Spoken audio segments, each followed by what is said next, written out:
જય શ્રી કૃષ્ણ। આ વિડીયોમાં વિષ્ણુ સહસ્ત્ર નામનો પાઠ ટૂંકમાં આપણે જોશું, તેનું મહત્ત્વ જોશું। દિવસમાં એક વખત આ વિષ્ણુ સહસ્ત્ર નામનો પાઠ જરૂર કરવો જોઈએ। જો ન કરી શકીએ તો મોબાઈલમાં વિડીયો મારફતે જરૂર સાંભળી લેવો જોઈએ। ધન્યવાદ।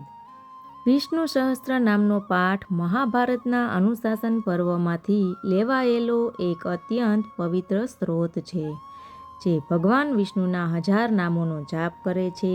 આ પાઠ માનસિક શાંતિ, શારીરિક સ્વસ્થતા, આર્થિક સમૃદ્ધિ, નકારાત્મકતાનો નાશ કરે છે, મોક્ષ પ્રાપ્તિ માટે અત્યંત ચમત્કારી ગણાય છે। નિયમિત પાઠથી ભય દૂર થાય છે અને વ્યક્તિને સકારાત્મક ઉર્જા પ્રાપ્ત થાય છે।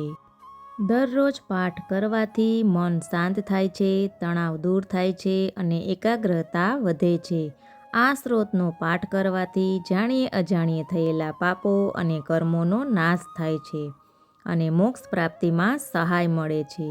ઘરની આર્થિક સ્થિતિ મજબૂત બને છે, ઘરમાં સુખ, સમૃદ્ધિ અને શાંતિ તેમજ ખુશીઓ આવે છે। વ્યક્તિના મન, શરીર અને આત્માની આસપાસ એક રક્ષણાત્મક કવચ બનાવે છે, જે ભય અને દુશ્મનોથી રક્ષણ આપે છે। આ પાઠ દ્વારા ગ્રહોની સ્થિતિને શાંત કરી શકાય છે। ચાલો જોઈએ શ્રી વિષ્ણુ સહસ્ત્ર નામનો પાઠ। અંત વિનાના હજારો સ્વરૂપવાળા, હજારો ચરણ મસ્તક સાથળ અને બાહુવાળા પરમાત્માને નમસ્કાર હો। 1000 નામવાળા અને 1000 હાથ કોટી યુગની ધારણ કરનારા એવા શાશ્વત બ્રહ્મ પુરુષને નમસ્કાર હો। જેની નાભીમાં કમળ એવા ભગવાન વિષ્ણુને નમસ્કાર હો। જલમાં શયન કરનાર શ્રી વિષ્ણુ ભગવાનને નમસ્કાર હો। હે કેશવ, હે વાસુદેવ, આપને નમસ્કાર હો।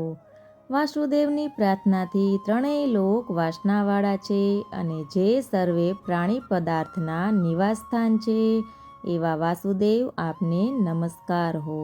બ્રહ્મ સ્વરૂપ અને ગૌ બ્રહ્મનું હિત કરનારા એવા દેવને નમસ્કાર હો। જગતનું હિત કરનારા શ્રી કૃષ્ણને નમસ્કાર હો। ગોવિંદ સ્વરૂપને નમસ્કાર હો। જેમ આકાશમાંથી પૃથ્વી પર પડેલું પાણી સમુદ્રમાં જાય છે, તેમ બધા દેવોને કરેલા નમસ્કાર ભગવાન કેશવ પ્રતિ જાય છે। જેમાં શ્રી હરિના ભજન પૂજન વિનાના માર્ગને કુમાર્ગ જાણવો।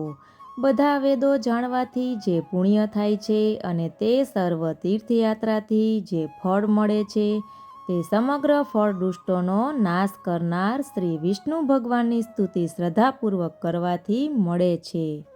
જે મનુષ્ય શ્રી હરિના મંદિરમાં નિત્ય 3 વાર એટલે કે પ્રભાત, મધ્યાહન અને સાયંકાળ 2 વાર કે 1 વાર પણ આ વિષ્ણુ સહસ્ત્ર નામનો પાઠ કરે છે, તેના સર્વે પાપ કર્મો નાશ પામે છે।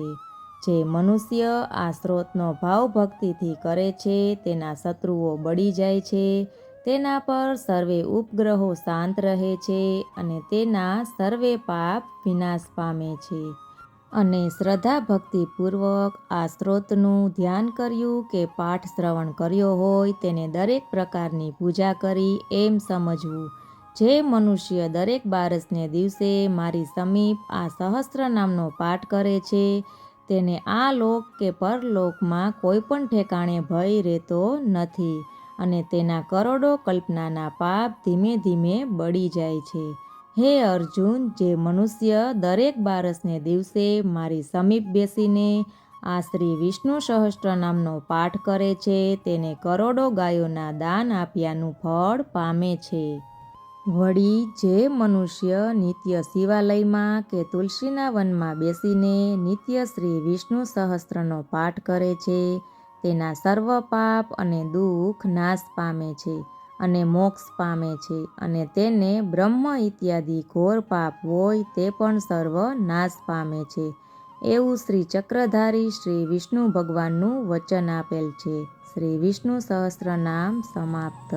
ઓમ શ્રી વિષ્ણવે નમઃ। નારાયણ ભગવાનની જય હો। ધન્યવાદ।